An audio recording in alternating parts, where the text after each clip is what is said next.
So, welcome back. So, our final speaker is Professor Yvain Bruned from the Université de Lorraine. And Professor Bruned is an expert in stochastic PDEs, and he won the Frontiers of Science Award in mathematics last year, jointly with Martin Hare and Lorenzo Zambotti. Today, he will discuss symmetries for singularity SPDEs, offering new perspectives for singular PDEs, SPDEs. So please welcome Professor Grant. Thank you for the introductions and also for the invitation. It's a pleasure to speak again here in this conference. And today I would like to report on some recent progress on symmetries for singular SPDs, stochastic partial differential equations. So what happened in the previous years, you have different theories that establish a local well-posnet theory for singular SPDs. And if you want to have global well-posnet, it's more on a case-by-case basis. And there are certain equations where you put renormizations, you have to make some choices, and you want your solution to preserve some symmetries. So this has been understood in a couple of cases, but for not in some subcritical regimes. And in these talks, I would like to talk about symmetries, but in the subcritical regimes. So I will give you a brief introduction of singular SPDs before moving to the study of symmetries. Okay, so, well, here you consider an equation of this form, where here you have some elliptic operator, think of the Laplacians, parabolic operators. And then here you have the right-hand side, which is described by some singular products, where you have some nonlinearity that depends on u and the derivatives of u. And then here you have another nonlinearities, and it's multiplied with some noise, which xi, which should be understood as some space-time random distributions. So this equation is relatively singular due to the presence of the noise. And there are some distributional products inside F, but also here, inside G, and also between G and the noise. And what you do, or what should be the first try or attempt to try to solve these singular stochastic partial differential equations, is to say that we have this very rough data, and then we want to replace by some smooth data. So you take some modifier, compactly supported functions.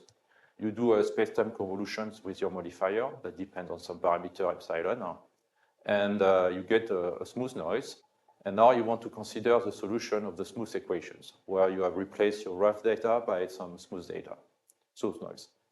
And normally what you want to have is some solution maps that takes your noise and send it to some to solution data. And of course, you want to pass on the limit on epsilon. So this modification will converge to an approximation of the identity to a Dirac. So this will converge to your noise. And you want this map to be continuous. And in this singular SPDE business, it has been understood that, in fact, if you just have the noise, this is not possible to have a solution map which is continuous. You need to add what I call here an ansatz, or some extra data. And if you want this extra data, will be a way to do an expansion for the modified solutions. And you have to control certain terms. And if you control them, then you can pass to the limit. And then you, by adding these ansatz, then you have continuity of the solution maps. So here, if you want, I can give you a brief idea of this ansatz. The ansatz is that, okay, now I have my u epsilon, and I try to decompose it into a finite sum of stochastic iterated integrals. Of course, this finite sum could be relatively big, depending on how rough is the noise, because you have to compute more terms. And of course, you truncate it. I mean, you think of finite, and you have some reminder, or if you want a reminder here.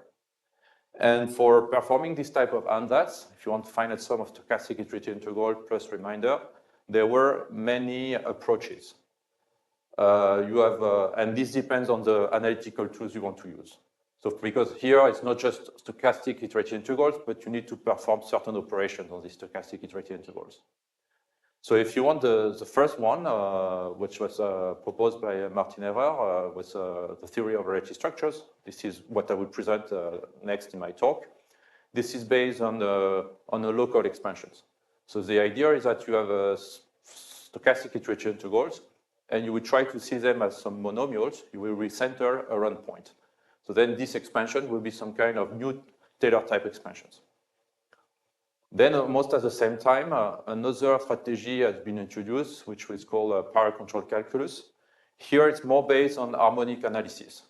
So the idea is that inside these stochastic heterogeneous integrals, you have ill-defined products, and you will try to define this product by doing some kind of Fourier decompositions and try to analyze if the frequencies are close or not, if you have some resonance or not. So this was proposed by Massimiliano Gubbellini, Tim Keller, and Nicola Perkowski. So more recently, you have also techniques inspired from mathematical physics. So you have a discrete one from renormalization group. This is for discrete scales, which was introduced by Antti-Kupiainen. And maybe another one which is more efficient, which is based on the Podchesky flow, which is a continuous version of the renormalization group. So here you introduce a scale, but that will be continuous scales, not discrete scales. And if you want the state of the art of these techniques, I would say that with registry structure, you can cover a large class of equations, local represented equations, meaning that you also many subcritical equations. Power control calculus, so you with one more developed in the context of dispersive, stochastic dispersive equations, where you also random tensors are actually an ansatz inspired from power control calculus. And among these two techniques, only the Podchesky flow can actually handle subcritical equations. So, but whatever you do here, when you do this kind of different ansatz, at some point you have to write up renormalized equations. And this is the study of the symmetry will happen at the renormalized equations. So now, before studying the symmetries, I just want to explain a little bit what I mean by local expansion here in this case. Sorry. Okay, so here I've taken one very simple equation, which is already challenging, which is generalized Capuzet equations. So if you want here, I'm in one dimension in space, and I have a non-linearity, which when you take f and g equal to 1, you obtain the so-called Capuzet equation. And here we have true non-linearities. So when you look at these equations, normally you do some scaling analysis, and you can show that in certain regimes, you expect the solution not to be differentiable. So normally you have a trouble for defining this squared, but also you want to define these stochastic products. And also you have the product between f of u epsilon and this dxu epsilon square. So what you do with the idea of relative structures is that you want both to give some kind of Taylor expansion of u epsilon, which is a solution of these regularized equations, but also you want to give also an expansion of the right-hand side. So if you want on this non-linearity. So you proceed by, if you want, two type of Taylor expansions. So, and these are written in this way. So if you want, this is the sum of stochastic iterative integral that I explained in the beginning. That's your Taylor remainder. And also here you have a Taylor expansion plus a remainder. So the way it's written is that it's a finite sum. So here we sum over some combinatorial objects that actually will represent the stochastic iterative integrals. And the combinatorial objects are interpreted by this map that will be a stochastic iterative integral with center around the point 8. I will give some example in the next slide. Then you have some coefficients here in both cases.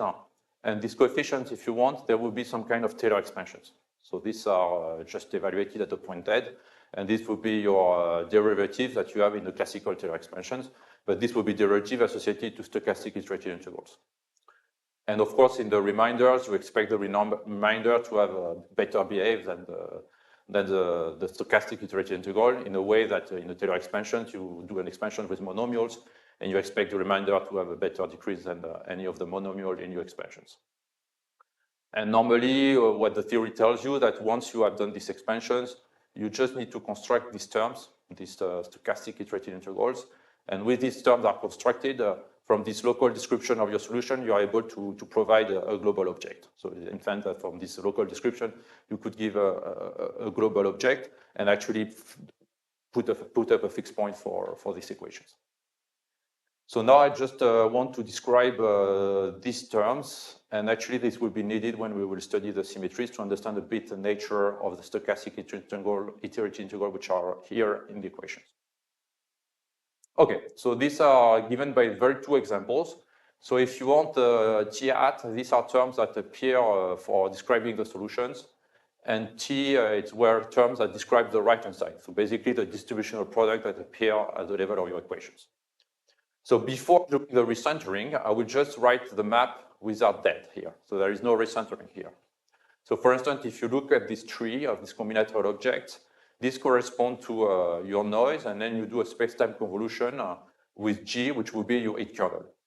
So this has to be understood as a solution of the, you just look at the linear equation.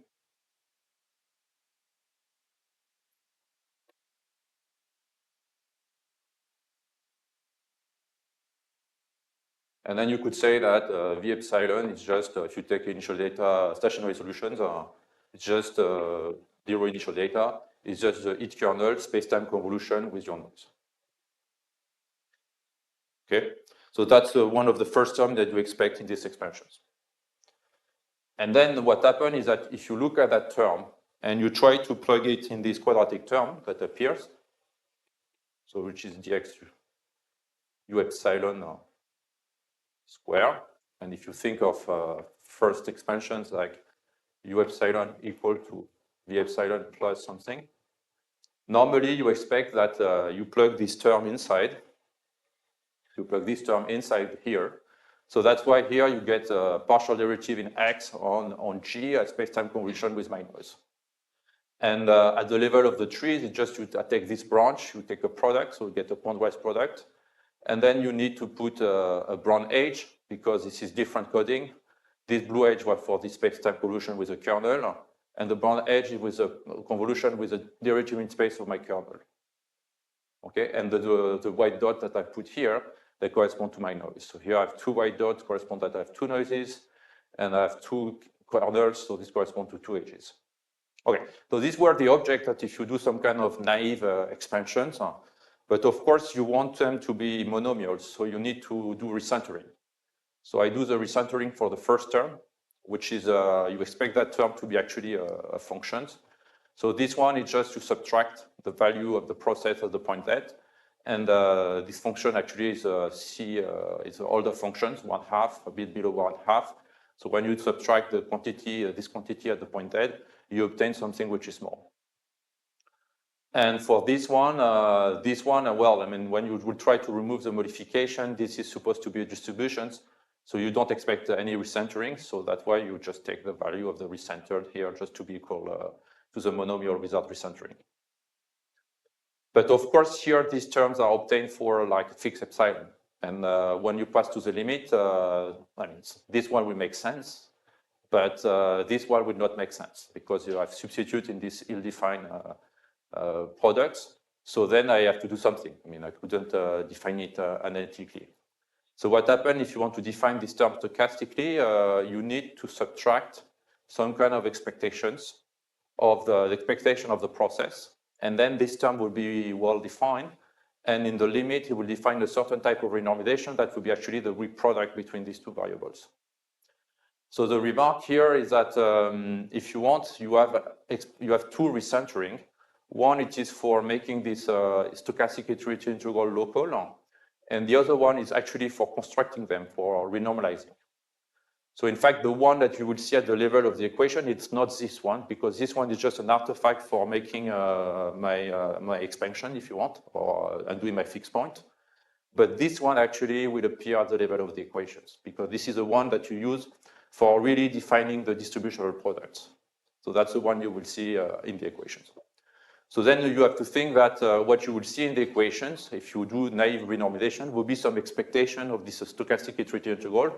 Of course, it will be much more involved than that, but at first approximation, you can think as just expectations. And something that I want to stress here is that the coefficients or the derivatives, they are computable. You have explicit formulae for them. And in this case, they are relatively simple. For instance, that tree was coming from just stochastic equations. But if you look at the equation, if you look at these equations, there were some GU epsilon in front. So then this corresponds to GU epsilon Z. So it's like I've frozen these coefficients.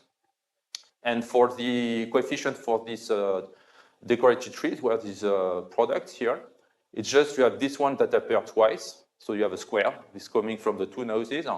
And then I have to pick up the coefficient that correspond to this, which is in front of the, sorry, which is in front of this non-quadratic term. Yes, so what I want to stress here is that you have explicit formulae for these coefficients that are coming from the non-linearities which are happening in the equations. Okay, so just I will not say more about the solution theory because now I want to focus on the symmetries and the renormalized equations. But the only thing that I want to stress is that maybe I recall it is that this thing's recentering was very specific because we were using relative structures. But the renormalization here, you expect to do the same in all other techniques. So if you do scales like Pochitsky flows, you will also have to renormalize a bit this way. If you do power control calculus, you need also to renormalize with some certain quantities. And these are the quantities that you will see in the end as the level of the renormalized equations. So now I want to study, yes? Yes. This, for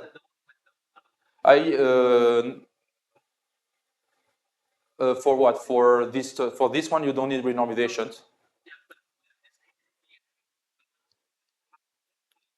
At C, and there are two different coefficients because if you want, these are not defined on the same trees. If you want, these trees are correspond to trees that describe the solution of the equations. So there will be, exactly, will be always of this form. When you write the mild form, you always get something of this form. So you will get a convolution with G. So it means that the trees that will be there will be always a blue edge connected to a dot like this. And then you put the trees on top of that. For instance, you can put that tree on top of here. So what I'm saying is that you get, if I do the expansion, one of the first tree was this one, but then I could do this one. So you have a way, if you want to, to move a tree like this onto a tree like this, that would be describe the solutions. It's like basically you integrate your trees, or because here what I'm describing an expansion for the right-hand side, for the non-linearities. I just take a convolution with G and give me a description of the solution. And I'm at tree level, it's just I take that tree and I just add here H. Okay? And so normally, if you know how to compute, if you know how to compute coefficients for these trees, for this one is quite easy. Okay, so now I want to move to the symmetries, and the case that we will study here is the geometric stochastic equations. So the idea is that you want to describe some stochastic dynamics, taking value in the space of loops in a compact Riemannian manifold. And if you write it in coordinate, it will be given by this system of equations. So here I have one-dimensional in space, so I'm on the torus. And here you have the Christoffel symbols and the smooth vector field associated to the metric. So in terms of notation, here alpha is fixed. So this gives you, if you let vary alpha, that gives you like the system. And I'm summing over beta gamma, and I'm summing also over I. So I got here, and like psi I here are like independent space-time noises. So these were simulations done by Martin Herrera, where you could see a loop on a random loop on the sphere, and this is an evolution of the loop between time t and just after a small change of time. You see the same loop on the right-hand side. And so these equations are, as I said, like for general KPZ, you have to renormalize these products. And of course, this will produce certain counterterms. And then you want these counterterms to preserve certain symmetries. So the two symmetries which has been studied for these equations are actually, you want to be invariant under change of coordinates. So if you change coordinates, then you still have the same type of renormalizations. And the second symmetry is that you want itoisometry as a level of this stochastic product.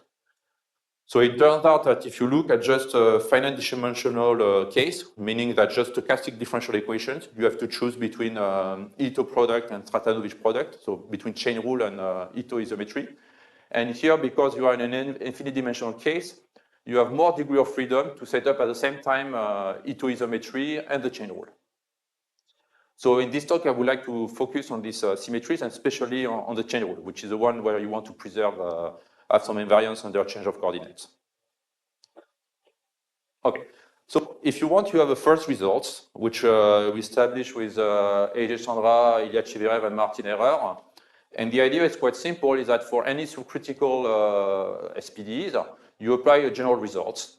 So these general results give you some kind of counterterms that are written here. So if you want these counterterms, you have this renormalization constant, which you could think of first approximation as expectation of stochastic iterative integrals. And here I have some counterterms or coefficients, which are basically the CIAT coefficients that I presented before, which are associated to the iterative integrals.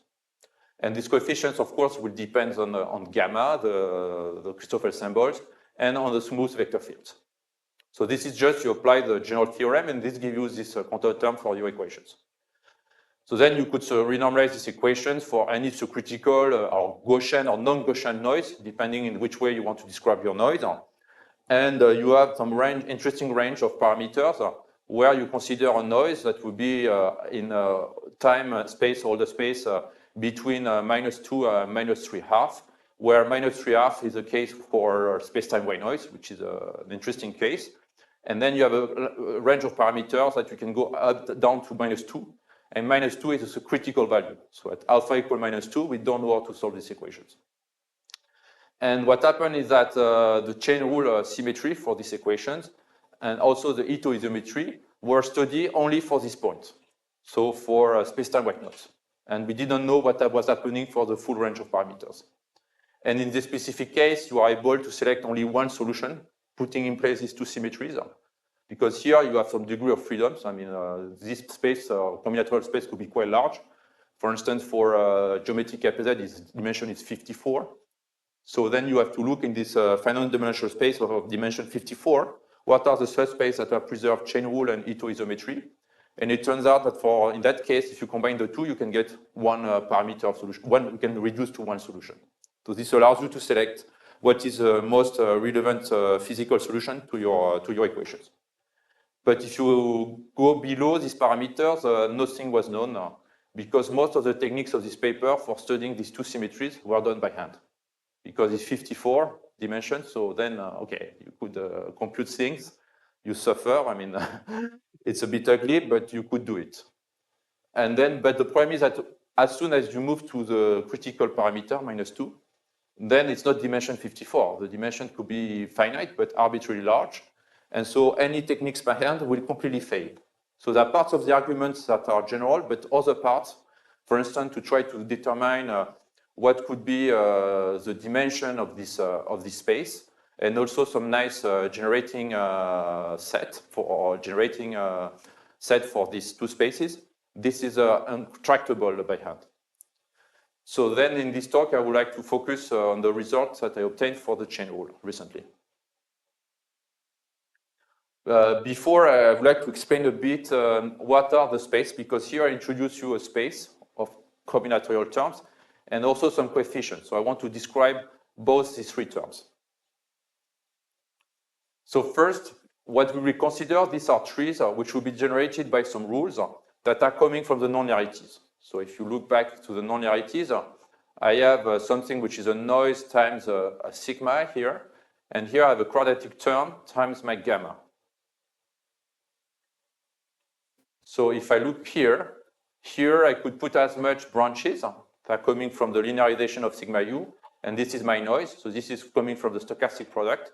And here I have two brown edges coming from the fact that I have this dxu square, and then I can put as much as I want of blue edges. So these are trees which are related by this rule, and the trees that I will call Christoffel trees because you have some Christoffel symbols. And for instance, if I take one of these trees, then I also have to describe what are the noises. And the noises will come in pairs because remember, the renormalization constant are some expectations here. And when I compute expectation with regard to some Gaussians, and these variables are also independent, then I need the two indices to be the same. So in fact, I need to pair these two nodes. So I don't need that to put decorations, I will just sum over these decorations. The same here, when I take these expectations, then these two nodes will be paired, or if you want, these nodes should be the same because they are independent and it will be distributed. And here, if you have four noises, meaning that if you use, you are in the Gaussian case, and if you use a weak formula, all the noise have to go in pairs. So if you want to go into pairs, I have to put some pairings or colors. So if you want to have two nodes which have been paired here and two nodes which have been paired. So here in this formula, that will correspond to the sigma. So I will got sigma I here, and sigma I, and sigma j, sigma j. So the nodes have to go in pairs. And what happened is that to these trees or decorated trees, you can associate here a coefficient that you can compute. And the coefficient here correspond to some kind of monomials in the vector fields, sigma, but also in the Christoffel symbols. And also, depending on the edges entering some term nodes, you got some directional derivatives on the sigma, and you get also directional derivatives on the Christoffel symbols. So if you want, these are the terms, the quantum terms, that will appear in the right-hand side of your equations. And of course, if you take any product, I mean, these terms are not naturally invariant by change of coordinates. I mean, they are not geometric terms. Only specific linear combination of these terms will be geometric terms. And the idea is that if you look at some linear combinations of these terms, of these monomials, you want to find a subspace such that these terms are geometric. And that's a thing that you can select also. In fact, you have some truncations because you consider only finite number of trees, and that depends on the degree.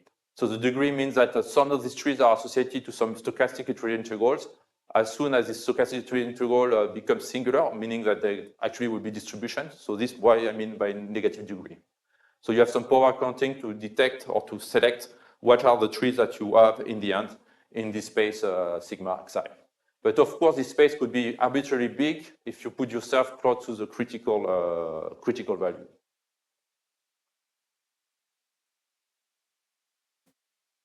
Okay, sorry, I'm going backward. Yes, so that's the result that we obtained with Vladimir Dosenko.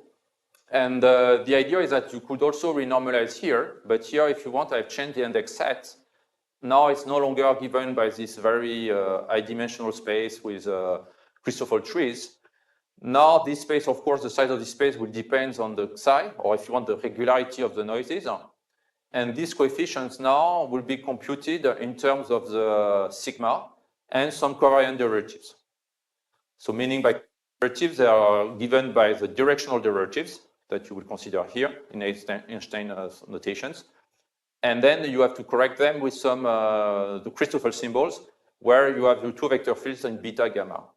So basically what you do, you have to imagine that these terms, or these terms here, they will be of this form. For instance, I could iterate, I could get sigma I, or I could go further, I could iterate more. This will be another term with a sigma j. So if you want here, this is only one covariant derivative, which will be given by this one. And here I iterate three covariant derivatives, which is given here. So then all the counter terms that appear here will be described by this kind of type of geometry. And these terms are geometric by definition because you are taking a covariant iteration of covariant derivatives. And if you want the number of iterations here, will correspond to how much singular is your noise. So the more singular is your noise, the more iteration you have to do on these covariant derivatives. So this is a nice generating set for if you want the geometric counter terms. Okay, so here I want to stress that combinatorially it could start to be quite intractable. So first, the statement was that we prove with Vladimir, it's true for any critical noise. So we have the full range of parameter up to -2. This is also valid for quasi-linear equations, and I've used this in work with Mate Geringser and a student of mine, Usama Nadine, because the chain rule could be used for removing non-local counter terms. And this result was only obtained for space-time wide noise, so just for the parameter -3/2. And if you want, here I've listed the covariant derivatives or the basis, if you want. And you can see that as soon as I move with 4 noise or 4 sigma, because I have a Gaussian noise, everything needs to be got into pairs. So then you have these covariant derivatives, and then you could ask yourself, what is the dimension of this subset? And this is non-trivial because you need to find non-trivial relations among these covariant derivatives. So this we did only by hand, so, which we realized by hand that actually you can find a non-trivial relations between these covariant derivatives. But you start to see that this is start to be a bit intractable.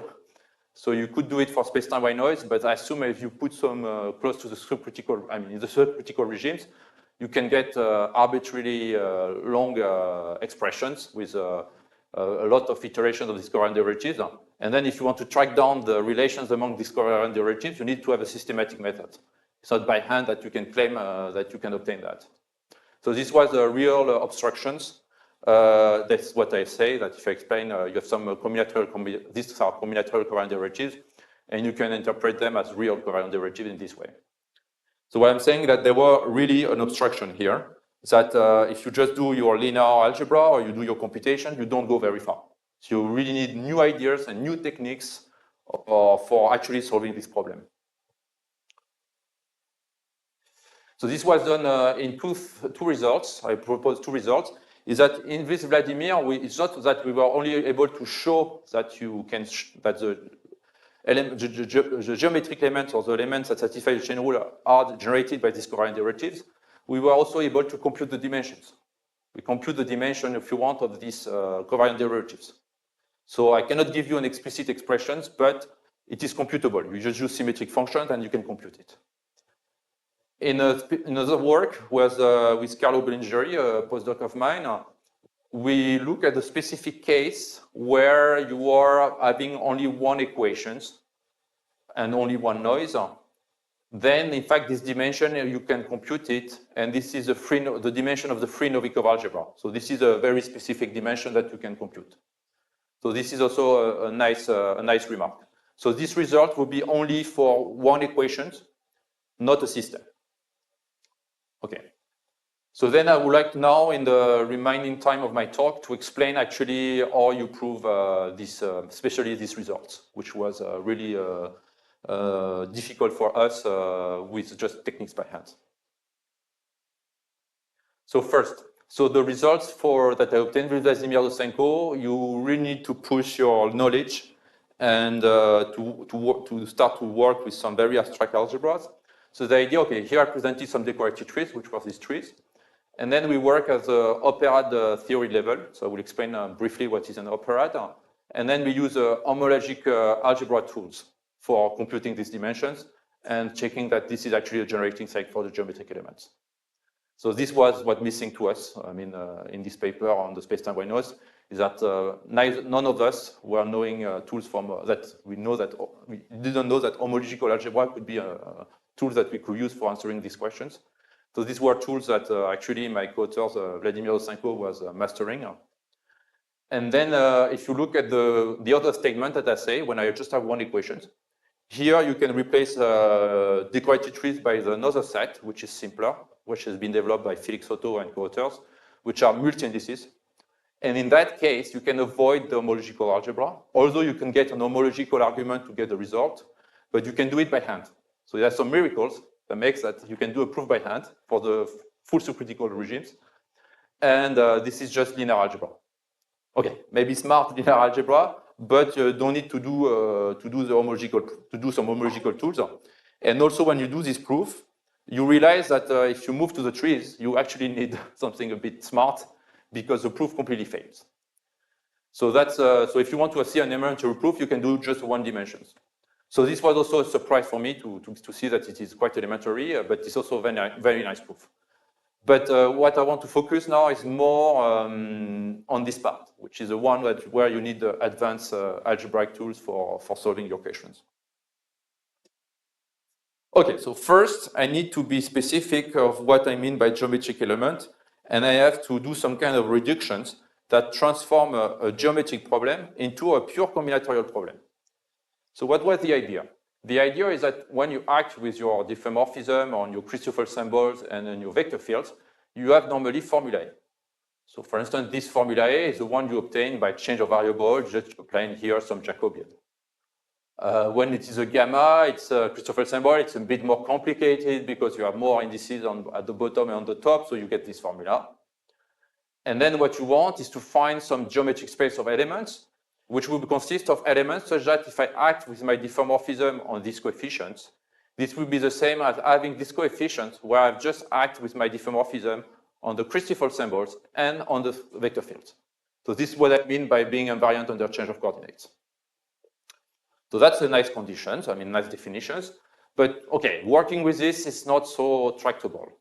So that's something we did in the first paper. So we tried to say, okay, instead of working with any diffeomorphism, you try to replace it with a deformation of identity, where if you want, this will be your first order of diffeomorphism. And then you replace in this identity phi by this psi t, and you take derivatives at t equals 0. Okay, so you take derivatives of that. And if you do so, normally you just many places, one place it will be replaced by h, and the other places it will be just identity. So if you do so, then you obtain something which is here, where here I have a new map because this h will appear, so I have to take this into account for computing my coefficients. And inside I have some linear map that takes my tree from this space, but to another space where I have to add a symbol for taking into account that I have this h. And so then I have this identity. And then because I can show that for sufficiently large dimensions, so if I put myself in the big system, this is actually injective. And in fact, I can say that this is equivalent to being in the kernel of this linear map. So in all these reductions, and in fact, by doing, this is our equivalence. So by doing this, moving from phi to this family of diffeomorphism and not losing any information. So in all this equivalence, I reduce the fact of being geometric counterterms to be in the linear map, to be in the kernel of a linear map. And we had explicit expression for this linear map.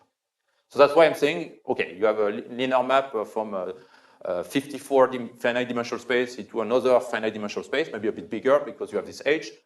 You should have to look for the kernel. So this you could compute. You could check that the covariant derivatives are actually in this kernel. And then you could actually try to compute the dimension of the kernel by hand, writing some kind of, so then you can use elementary techniques for doing that. But as soon as the dimension is very large, I mean, then there is no, then it's very hard to proceed. Okay, so then what I want to do now, so this, if you want, this is what we have as an input in the problem that you have to solve. So now you have to find or characterize the kernel of this linear map. And for doing that, or if you want to use more advanced techniques, we try to use to do a bit more abstract trees. So this is what we did, or what I will present now. So here I will work with operas. It means that if you remember the trees well, I got some generators. So I got this noise, and then I could get pairings. Like I got one tree which was of this form. And then I was saying, okay, now I could maybe pair this with this. So if you want a bunch of generators.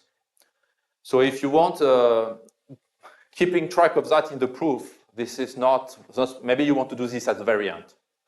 So the idea is to say we remove the generators, okay? Because the generator depends on the Gaussianity of your noise, or maybe if it's not Gaussian, it would be any subsets or any partitions of the nodes.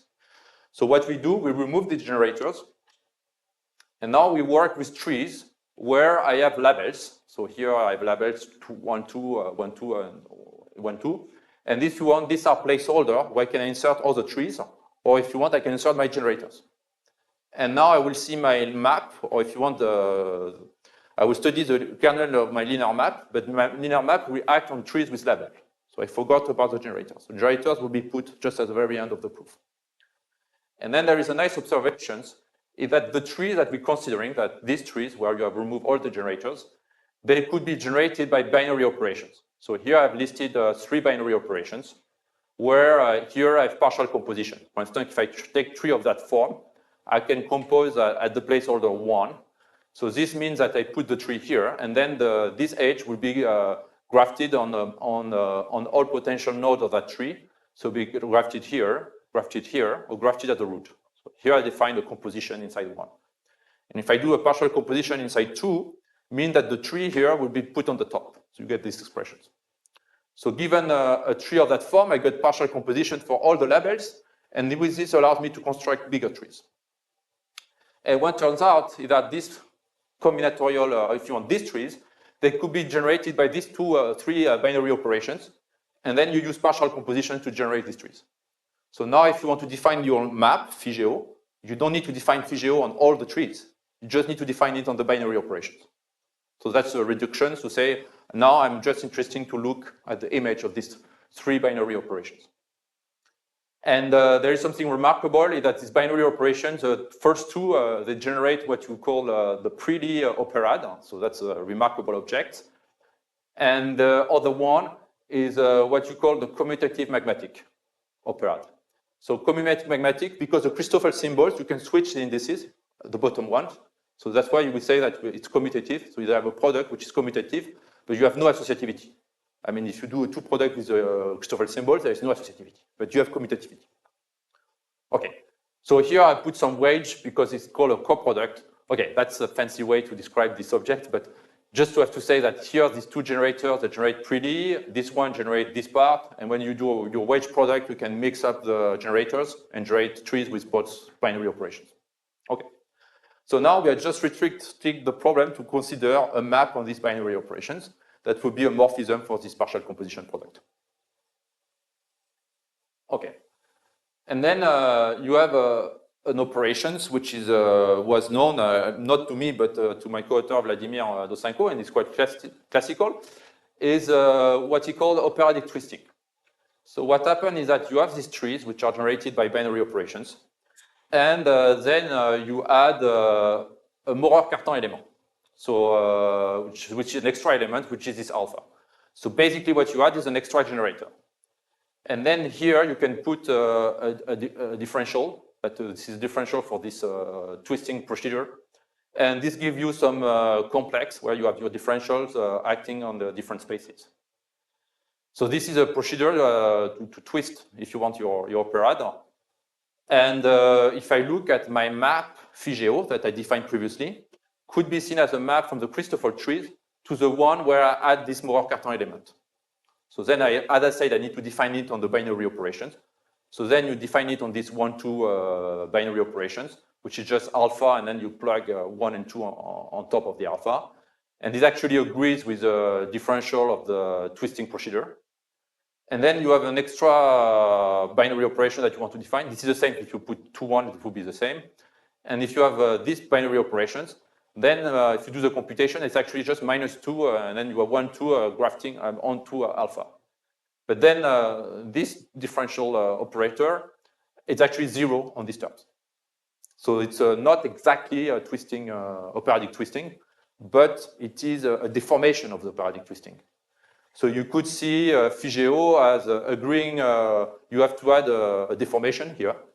And the deformation has to be understood that when I move from here to here, could be understood as a deformation because you could grade your trees according to the number of Bruned edges. So the number of times you use Christoffel symbols. But when I apply my Figeo, you could see that these Bruned edges disappeared.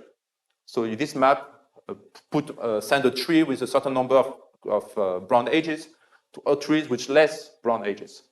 So in this way, you could see it as a deformation if you take this as a grading. So that's why I say that we don't get exactly the operatic twisting, but we get with a small deformation.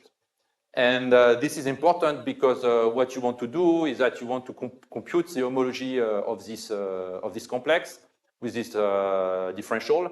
And because it's just a deformation, the deformation will don't play any role in the computation of the homology. So you could ignore the deformations. So that's the result, that you can show that the degree homology of this graded differential operad, it's actually naturally isomorphic to this kernel. So that's why you make the connection with homology and the kernel of this map that characterize actually geometric elements. And what is nice is that, okay, if you have to compute the full homology, this could be quite involved and this could be quite hard depending on the spaces. But it turns out that because these spaces are so much constrained, that actually the homology of this operad is only concentrated in the degree homological degree 0. So in fact, the homology is equal to this kernel. You can just look at the kernel of degree 0 because this kernel moved from the Christoffel trees to the one where you had the first alpha, because then if you apply it again, you get more alpha in this complex. So that's a very rigid theorem that allows you to compute actually the homology. And you can show that this kernel is isomorphic to the operad of Lie admissible algebra. And then you can show that actually the covariant derivatives that I explained actually generated this operad Lie admissible algebra. and you can compute the dimension of this object. And that gives you the dimension of the geometric elements, but also the generating set. Okay, so here I will give you a few lines proof, but these are like, you need to digest the theory and to understand. So I just want to convey the main ideas, what is happening there. So basically you start with this graded differential operaad. So as I said, you have Christopher trees, you have pretty, coproduct with commag, coproduct with this alpha. I've dropped the deformation because the deformation doesn't play any role in the computation of the homological group. And when I can say that this is actually isomorphic, because remember, the differential for the twisting procedure is 0 on the Bruned edges, something that I explained here. Sorry. So this is actually 0 on these Bruned edges. So basically, the twisting procedure doesn't see that part, okay? So this means that so I can just apply the twisting procedure on 3D, and I can add the generator of the chromatic magmatic. So if you want, this part is not touched by the differential. Then if I compute the homological group, it respects the coproduct. So then you can just compute the and this will be, this is nothing happening, so this is just constant. And then you have the homological group of this twisting procedure of 3D. And this has been computed. This is just equal to Li. And this was proved in a recent paper of Dosenko and Kuroshkin, that he was able to compute this homological group. And once you have Li wedge product with magmatic, this is a definition of Li admissible. So I will say the non-trivial steps, I mean, of course, all the arguments is highly non-trivial, but there was one highly non-trivial computation is to move from here to here. Because if you replace pretty with something else, this is not computable. Maybe you will not, this is unknown. For instance, you could replace pretty with Novikov, you don't know the answer. So it's just because pretty is so much constrained and so rigid that this has been computed and you can get the answer here. So what I want to stress is that, of course, the proof is based on homological algebra, but you can get some ideas about how it flows in terms of ideas. And it was also possible because there were very recent computations, in the sense that back then when we finished the paper in maybe 19 and was published in 22, this result was not proved. So you couldn't use this path for, for making the proof, actually. Yeah. So then I would like to conclude on some perspectives. So here I presented, if you want, the study of the chain rule in the full subcritical regimes. Of course, it was based on the stochastic geometric equations, which has been studied for space-time wave noise, but the techniques that I've presented here actually extend to any type of singular SPDEs, if you want to think about terms of the chain rule. But what happened is that in the context of the geometric stochastic equations, you have a nice generating set, which is given by these covariant derivatives. In general, it's hard to compute this generating set, but you can say something about the dimensions. So of course, there are other symmetries that I haven't presented in this talk. So you have isometry that we also would like to tackle in the full subcritical regimes, maybe with these homological tools, but this is not clear yet. Or you will have a talk this afternoon on the gauge invariance or Yang-Mills 2D and 3D. Maybe you could try also to tackle this gauge invariance for some subcritical regimes with some type of techniques. As I said, the study of symmetries is quite important because they appear naturally in many fields. For instance, in QFT, you have some identities that you have on Feynman diagrams. Also, you want to study the symmetry of your Gibbs measure, of your Lagrangian. And also in numerical analysis, this is also important because sometimes you want schemes to preserve certain properties of your ODE or your PDE, for instance, symplectic schemes. And there are some relations which have been derived for characterizing these symmetries. So maybe the ultimate goal would be to try to connect also these symmetries with symmetries from other fields. And then there is also something more recent, is that often symmetries, they come with cancellations. So what I'm saying is that before understanding that the chain rule symmetry was important in these equations, it also because we saw some computations that was showing cancellations. And also recently in some works in wave turbulence and also stochastic, dispersive PDEs with random initial data, some people have observed some cancellations, miraculous cancellations, that maybe could be understood using or understanding better the symmetries. That would be the general reason why you see this cancellation in these very tedious computations. And I will also stress that here what I presented, it is an operatic proofs So the operad was used as a level because you want to remove the generators and to work really with something quite generic. And actually, this could apply also to SPDs in other contexts, and where you can use species or operads in SPD. So it's ongoing work with Paul Lobby. And we believe that actually the structure is explaining what they are doing here in middles 2D and 3D. That the structure they are using is similar to species and operads. Okay, I think I will conclude on these remarks. Thank you for your attention. Thanks, Professor Bruned, for this excellent talk. Any questions?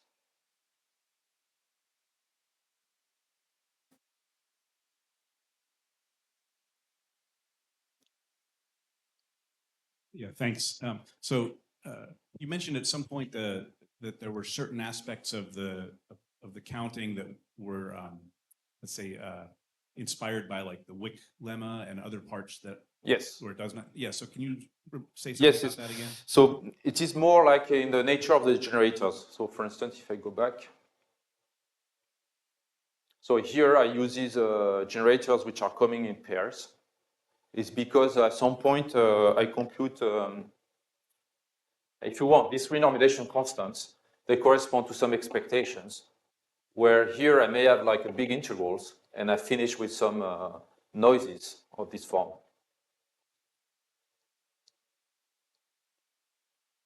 Say I will put 4 of them.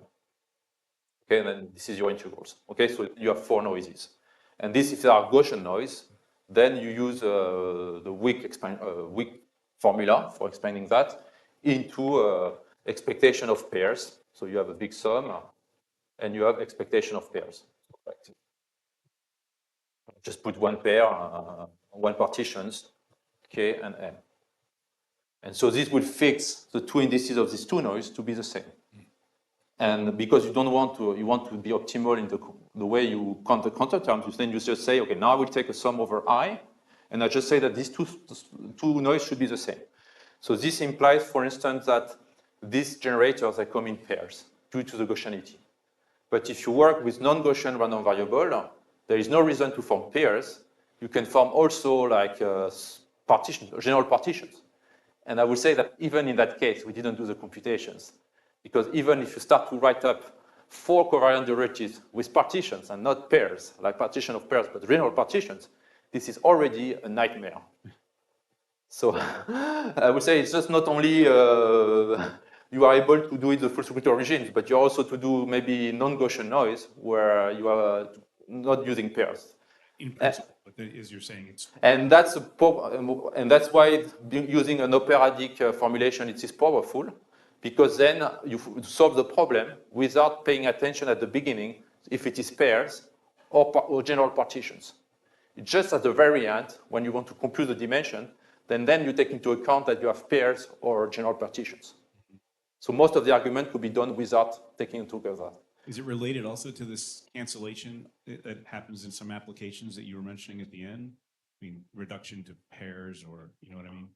There's a lot of stuff. In fact, in the sense that because when I write this, I move from a sum to another because I'm doing some kind of change of basis.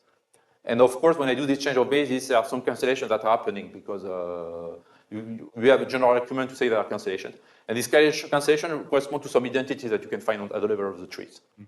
So what you could do is that you could just, I think what they did in these works, which are here at the end, they realize that at some point, if they want not to see some terms in a limit, which are a bit annoying, that they observe some cancellations. So these are the identities you will observe when you do your change of basis. You want certain terms to compensate. But they didn't get, if you want, the fundamental reasons why you have these cancellations. Here we understood that because this is chain rule or Ito isometry that actually enforce some of the constants to cancel out. Here, in this case, they just realize that you have some cancellations. You can compute them, but there is no like theoretical argument to say that these are happening.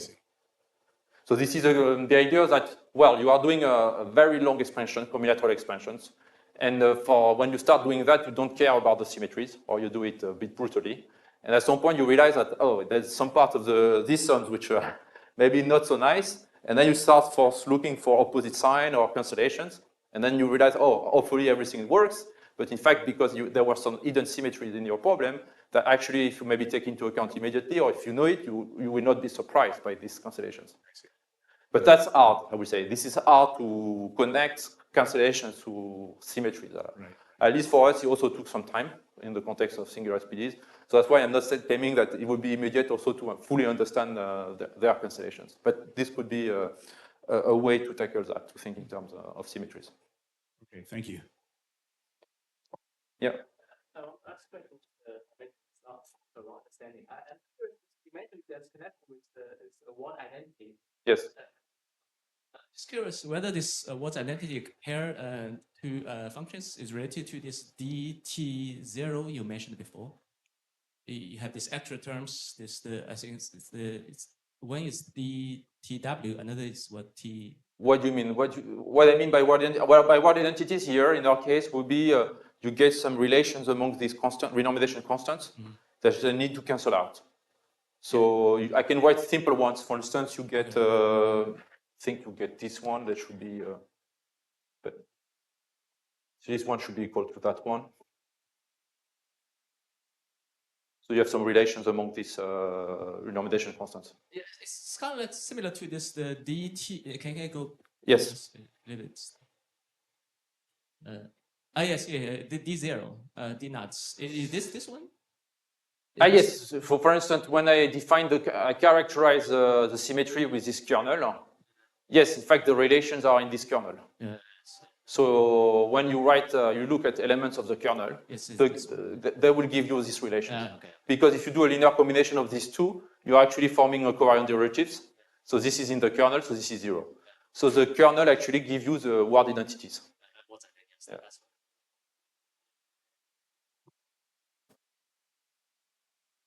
How about the invariant measure of this dynamics? Well, I think Martin is currently working on this for some students, and they are working from the discretized versions. And I don't know how they do the proof, but I would expect that if you start to do it as a discretized version, you will already need at this stage to respect the symmetries. So in sense, you need to maybe have chain rule and E2-isometry or some E2-isometry at these discrete levels. And so if you're working with non-Gaussian noise, result that we did should be helpful there. Wiener measure on the manifold. Yes, it should be expected. So then I don't know if they work it only for space-time white noise. This should be expected for space-time white noise. But then also you could think about the subcritical regimes. Because one of the main obstructions for the subcritical regimes could be that you don't understand the symmetries, but then one of the main symmetries, chain rule, is understood. So then with this, you could actually work out also maybe if you know how to do it for space-time white noise, the invariant measure for the subcritical regimes. But here I don't work on this right now. So, but I know some people are working on that. So I'm thinking that maybe what we achieve here could be helpful for both just the case of space-time white noise, because when you go in discrete setting, you're not working necessarily with Gaussian noise. So then you may need some chain rule for non-Gaussian noise. And it would be helpful also if you want to think in terms of the problem for the full subcritical regimes. Once I consider the case that manifold is a Lie group, yes, then it has another symmetry, and it should help. It's simpler case. You say you want to project the result I have here in a more specific Riemannian manifold, where maybe I have more symmetry or something more specific than just being invariant under change of coordinates. This could be looked at. Here we did the general case. If you want the big systems, any Riemannian manifold, just invariant by diffeomorphism. But you could specify to get specific case, and maybe being more accurate in this case. And potentially these techniques that I presented could be helpful if you are thinking in terms of the subcritical regimes, where you need to really have big spaces or big finite dimensional spaces. So this could be an area of research. Then you need to see what people have done on this homological algebra in this context, and or what tools could be used there for, and which to answer the questions, some question there.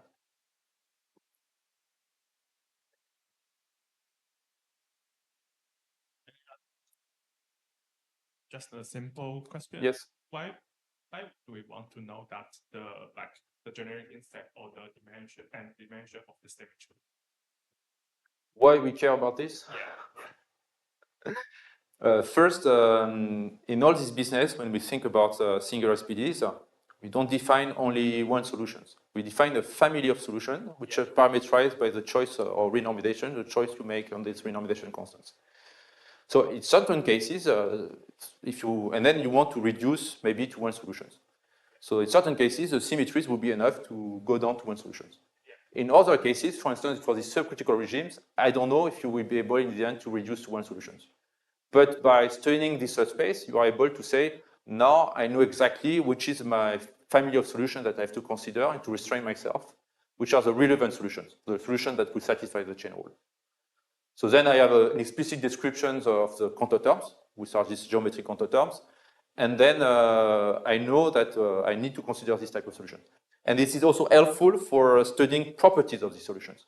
For instance, knowing the chain rule, not in the system case, but just for the one-dimensional case, you could do some kind of call-off transform or change of variables that allows you to go back to stochastic multiplicative equations and get some long-time existence results. So I'm expecting that knowing this knowledge, having this knowledge of symmetries on my solutions, could actually prove something else, maybe getting out of the local robustness or getting properties on the solutions. Thank you.